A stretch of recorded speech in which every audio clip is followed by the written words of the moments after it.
Hi, welcome to News of the North. I'm Nancy Vogt. And I'm Chelsea Perkins. And we are outside on a somewhat spring day. It sounds like we have more winter cold heading our way, but for today it's okay to be outside.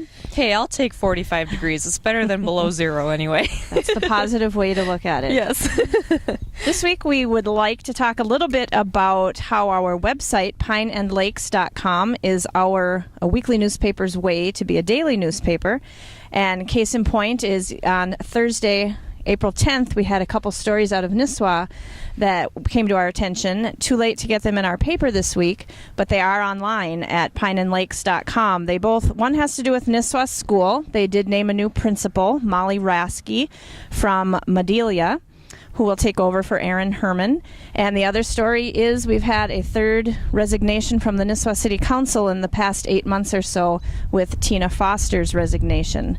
So you can find both of those stories in next week's Echo Journal, but right now they're on pineandlakes.com. And this weekend, Nancy and I will both be going to the scholarship pageants that are taking place at Pequot Lakes and Pine River. So we'll be posting photos from those events on pineandlakes.mycapture.com this weekend before the paper comes out next week. So correct. That should be fun. We've got, I believe, five girls competing in Pequot Lakes Friday night, and then we have 8 competing in the Miss Pine River pageant on Saturday night. So be sure to look on our website for those photos.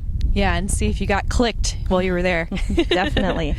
And also then in this week's newspaper, the Echo Journal of April 10th, we have some stories centering around the schools, Pine River Bacchus and Pequot Lakes.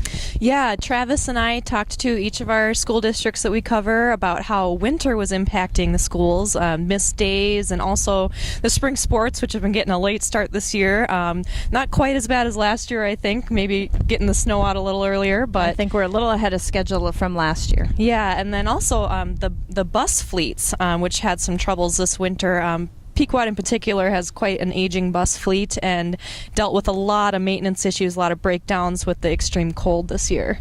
So looking at the impacts there. Okay. And we also have teacher contract negotiations underway at both schools as well, and we have stories on that. Yeah, Pequot Lakes will be sitting down at the negotiating table on Monday night. By Monday, it'll be 288 days from when their last contract ended. So we're hoping that we'll get some resolutions there soon for both districts. Okay, and I know Pine River Bacchus is also going back to the negotiating table too. Yes. So be sure and tune in next week for those stories. This week we do have our spring sports preview, so you can look in the paper for that and then pay attention to the paper for postponements, cancellations, rescheduling being done for the weather. So we'd like to give our shout out this week to Kathleen Steffen. She recently found News of the North by a Facebook post, so we hope she'll continue to watch each week. And anyone else who wants a shout out, just go to Facebook and let one of us know, and we'll give you a shout out. All right, well, we will see you guys next week on News of the North. Thanks for watching.